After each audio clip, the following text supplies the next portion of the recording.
Sarah thought she was just another business traveler rushing through Denver International Airport last month. Single mom, marketing manager, trying to catch her connecting flight to close a deal that could change her family's future. But what happened to her in that TSA line? It's exactly what they don't want you to know about. Because while Sarah was focused on making her flight, TSA agents were focused on something else entirely. Her body. Every curve, every detail, captured and analyzed in ways that would shock you. And Sarah? She had absolutely no idea. Today I'm revealing 10 TSA secrets that the Transportation Security Administration definitely does not want you to know. Secrets that could save you from theft, harassment, and violations you never saw coming. I'm talking about behavioral profiling systems designed to flag you as suspicious for simply being nervous. Secret codes they write on your boarding pass that trigger enhanced screening. And yes, the disturbing truth about what TSA agents have been seeing when you walk through those body scanners. If you've ever felt uncomfortable, violated, or suspicious about what really happens during airport security, you're not paranoid. You're right. Here's something TSA will never announce over those airport speakers. Every single agent is trained in psychological profiling. Not just looking for weapons, but studying you. It's called SPOT, Screening of Passengers by Observation Techniques. And right now, as you're watching this video, there's a TSA agent somewhere analyzing a passenger's facial expressions, body language, and stress levels to determine if they're a potential terrorist. The problem? Everything they're trained to look for as suspicious is exactly how normal people act when they're stressed about flying. Avoiding eye contact? Red flag. Excessive fidgeting? Suspicious. Sweating or appearing nervous? You just triggered their radar. I've been through security checkpoints hundreds of times for this channel, and I still get that little flutter of anxiety as I approach the line. It's completely normal. But according to TSA's behavioral detection program, that nervousness could mark you as someone worth investigating further.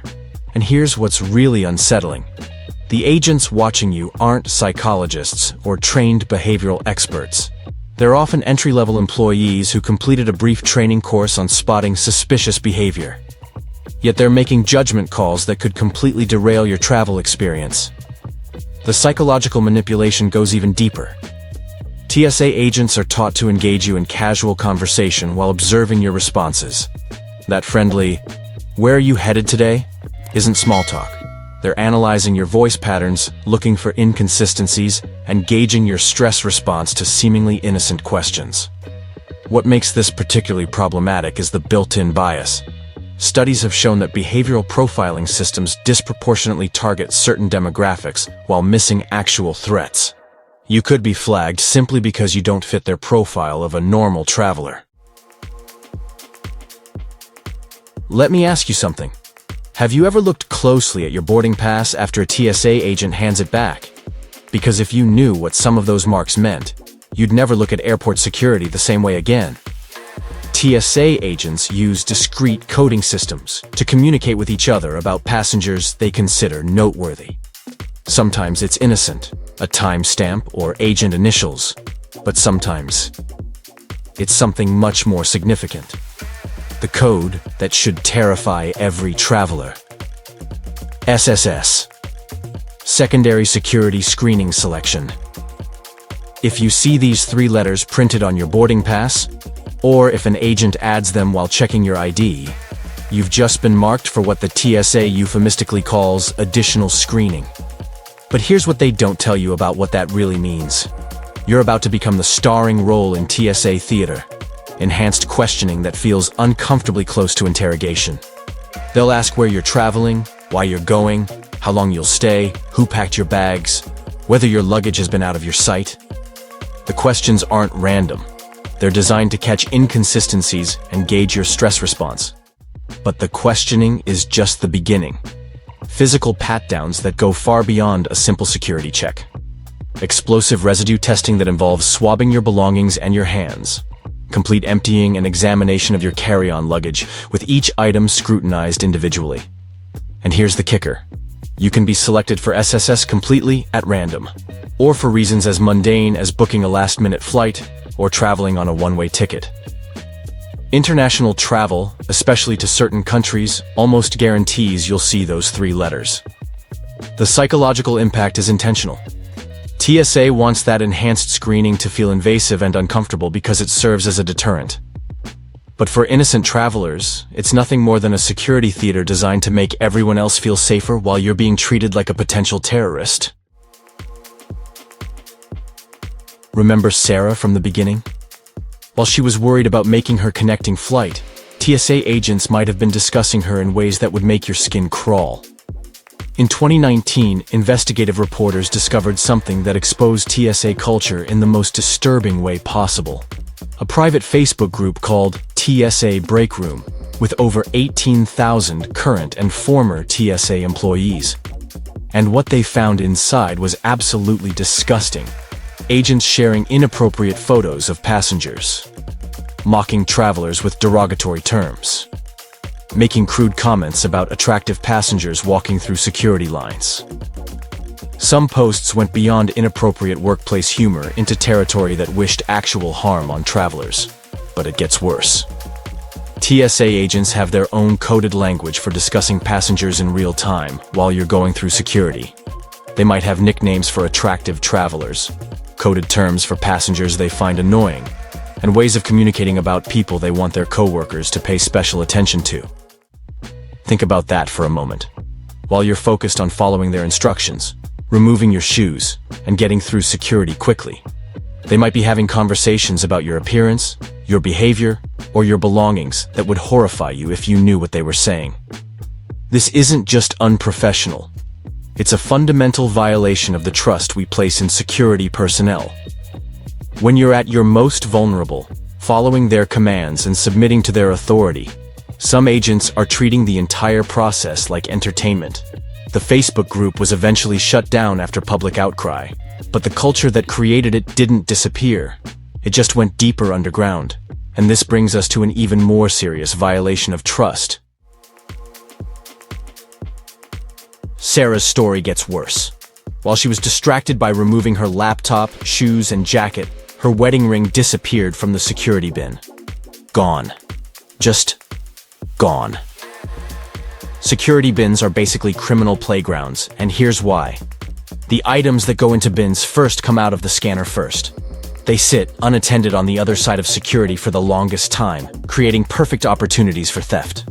Professional airport thieves know this system better than most TSA agents, and they exploit it ruthlessly. But here's what will really anger you. Sometimes the people stealing from you are wearing TSA uniforms. In 2020, 2 TSA agents at Miami International Airport were caught on surveillance camera, stealing from passengers' carry-on bags during the screening process. They would distract travelers with additional screening procedures while their partner rifled through belongings in the bins. This isn't an isolated incident. TSA employees have been arrested for theft at airports across the country: New York, Los Angeles, Atlanta, Chicago. It's a nationwide problem that TSA downplays because it destroys their credibility. The psychological tactics are sophisticated. They'll engage you in conversation, ask you to step aside for additional screening, or create distractions that draw your attention away from your belongings. Meanwhile, your valuables are sitting unprotected in plastic bins, available to anyone who walks by. Professional thieves have this down to a science. They dress appropriately, carry minimal luggage to move through security quickly, and position themselves to grab high-value items from bins while owners are distracted by the screening process. TSA's response? They'll tell you to keep an eye on your belongings, while simultaneously requiring you to focus on following their complex instructions. It's an impossible situation that they've created and refuse to take responsibility for. When Sarah tried to report her stolen wedding ring, TSA's response was as cold as it was predictable. We're not responsible unless you can prove an agent was directly at fault. Think about how impossible that standard is. You're required to follow their instructions, focus on their screening process, and trust their system. But if something goes wrong, the burden of proof is entirely on you to demonstrate TSA negligence. This isn't an accident. It's deliberate policy designed to protect the agency from accountability. TSA's official position is that they accept no liability for lost, stolen, or damaged items unless you can definitively prove that a TSA agent was directly responsible. Not just present when it happened. Not even negligent in their supervision. You must prove direct agent involvement. Even when surveillance cameras capture TSA agents stealing, the legal process can take years, and most travelers don't have the time, energy, or resources to pursue justice. TSA knows this, and they use it to their advantage. The psychological manipulation is insidious. They create an environment where theft is more likely to occur, then structure their policies to avoid responsibility when it does happen. They're essentially running a system where they benefit from the illusion of security while transferring all actual risk to passengers. But here's where TSA's liability protection gets truly outrageous. That expensive Swiss Army knife TSA took from you? It's not in some security disposal facility. It's being sold online for profit. The Department of Transportation admits that TSA holds confiscated items for just 30 days before they're disposed of. But disposed of doesn't mean destroyed. It means sold. Items confiscated at security checkpoints are collected, cataloged, and shipped to government surplus stores and online auction sites like govdeals.com. Your belongings, taken in the name of aviation security, are being resold to generate revenue. This creates a perverse incentive structure where confiscating items becomes profitable rather than purely security-focused. When there's money to be made from taking passengers' belongings, it's natural to question whether every confiscation is truly necessary for safety. The items they take aren't always genuinely dangerous. TSA agents have significant discretion in determining what constitutes a threat. That expensive bottle of cologne that's technically 3.5 ounces instead of 3.4. Confiscated. The multi-tool that could theoretically be used as a weapon, but is clearly a legitimate travel accessory? Gone. Even more frustrating, items that are technically allowed according to official TSA guidelines can still be confiscated if an individual agent decides they don't meet their personal interpretation of the rules. There's no appeals process at the checkpoint, no opportunity to argue your case. The agent's decision is final, and your item enters their resale pipeline. This system turns airport security into a revenue-generating operation where passengers' belongings become commodities. It's not just about safety anymore, it's about profit. Here's something that might surprise you. For all their authority and intimidating procedures, TSA agents actually have significantly less power than most travelers realize. They cannot force US citizens to unlock phones or provide device passwords. They cannot make you put your passport in a security bin. You're legally allowed to carry it with you through the body scanner. Most importantly, TSA agents are not police officers and cannot arrest you. Their primary function is detecting potential security threats and ensuring compliance with aviation regulations. They can ask you to do things, but their ability to compel compliance is more limited than their behavior suggests. If they discover something illegal, like prohibited drugs, they're required to call actual law enforcement. TSA agents themselves cannot make arrests, issue citations, or detain you beyond the scope of security screening procedures. This power limitation creates an interesting dynamic. Much of TSA's effectiveness depends on passengers' voluntary compliance and assumption that agents have more authority than they actually possess. It's a form of security theater that relies on psychological intimidation rather than actual legal power. Understanding these limitations doesn't mean you should become confrontational. That would be counterproductive and potentially create real problems. But knowing the actual scope of their authority can help you feel more confident and less intimidated during the screening process. The key is understanding that while you should comply with legitimate security procedures, you're not powerless in these interactions. You have rights, and TSA's authority has defined boundaries. Now, we get to the secret that connects directly to Sarah's story and explains why that thumbnail image is more accurate than you might want to believe.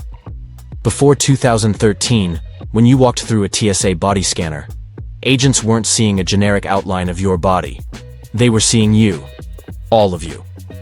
In explicit, detailed, high-resolution images that left absolutely nothing to imagination. The early generation of full-body scanners produced images so detailed they were essentially digital strip searches. TSA officers could see passengers as if they were completely unclothed, with every physical detail clearly visible on their screens. There were no privacy filters, no digital modesty protections, no cartoon-like representations. Just detailed anatomical images of every passenger who walked through security. Think about every time you've gone through airport security. Now imagine that instead of the current, privacy-protected scanners, TSA agents were seeing explicit images of your unclothed body. Every curve, every detail, every physical characteristic clearly displayed on their monitors. The privacy implications were staggering, but it gets worse. These images weren't just viewed in real time and deleted. Some scanners had storage capabilities, meaning detailed naked images of passengers could potentially be saved, transferred, or accessed later.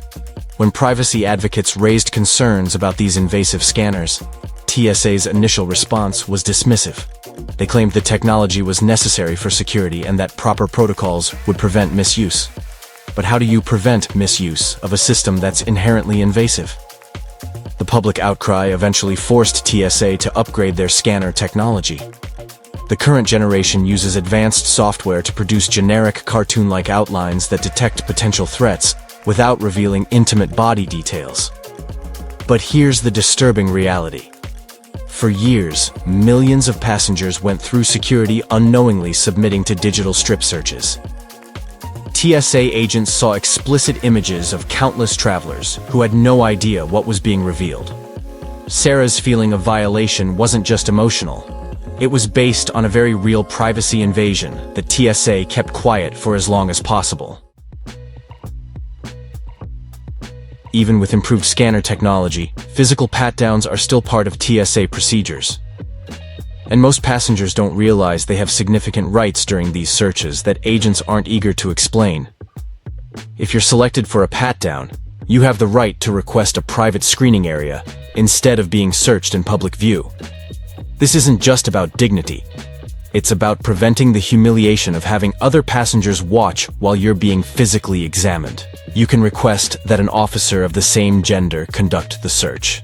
TSA is required to accommodate this request, even if it means waiting for an appropriate agent to become available. You have the right to have a companion or witness present during private screening. This can be a travel partner, family member, or even just another passenger willing to serve as a witness to ensure the procedure is conducted appropriately. If you feel uncomfortable or believe an agent is being inappropriate during a pat-down, you have the right to ask for a supervisor and stop the process immediately. TSA agents sometimes rely on passengers' assumption that they must passively accept whatever treatment they receive, but you have more control than they typically acknowledge. You can ask agents to change their gloves before conducting your pat-down, though this might generate some annoyance. You can also request an explanation of the procedure before it begins and ask questions about what they're doing and why. These rights exist because pat-downs are inherently invasive procedures that create vulnerability for passengers. TSA's authority to conduct these searches comes with corresponding obligations to respect your dignity and provide reasonable accommodations. The key is knowing these rights exist and being willing to politely but firmly exercise them when necessary. TSA agents may not volunteer this information, but they're required to respect your legitimate requests. While you're dealing with carry-on screening upstairs, there's an entire security operation happening below that most passengers never consider. Your checked luggage is being examined, searched, and potentially opened without your knowledge or presence. TSA is required by federal law to screen every piece of checked luggage on commercial flights. About 95% of bags are cleared through electronic screening, but approximately 5% require physical inspection by TSA agents. When your bag is flagged for manual inspection, agents will cut TSA-approved locks, slice open plastic wrapping, and examine the contents of your luggage. If your bag doesn't have TSA-approved locks, they'll cut whatever locks you're using without hesitation. The inspection process can be thorough. Agents will remove items, examine them individually, and potentially test them for explosive residues or other prohibited materials. Your personal belongings will be handled by strangers who have no particular investment in treating them carefully. TSA is supposed to place a notification card in your luggage when it's been physically inspected, but this doesn't always happen. If you notice evidence of tampering, cut locks, disturbed contents, or missing items without finding an inspection notice, it could indicate unauthorized access or protocol violations. The tracking system uses barcodes on your airline bag tags to log all inspections, so there should be a record of any legitimate search. This becomes important if you discover missing or damaged items and need to file a claim.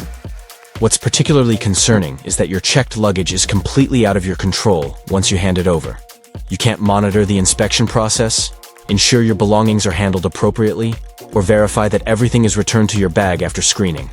Dogs trained to detect explosives or drugs might also alert on your luggage, triggering more intensive searches.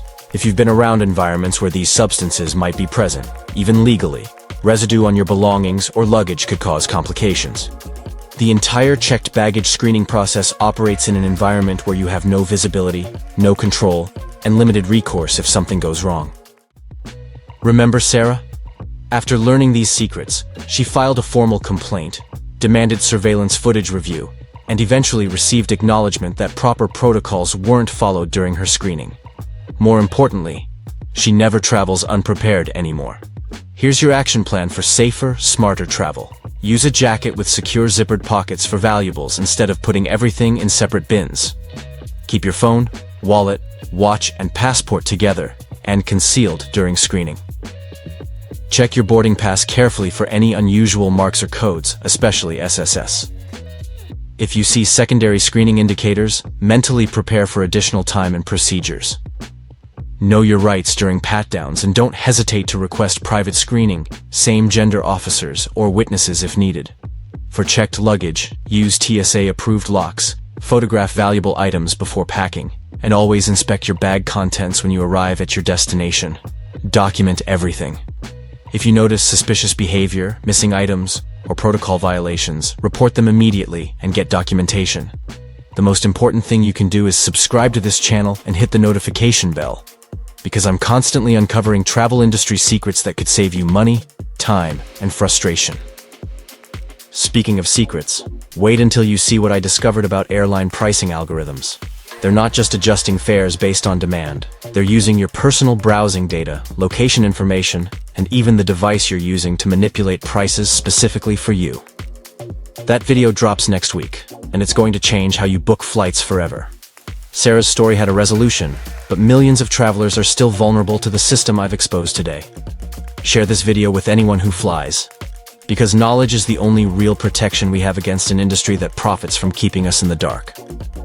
Until next time, travel smart, travel prepared, and never assume that just because something is official policy, it's working in your best interests.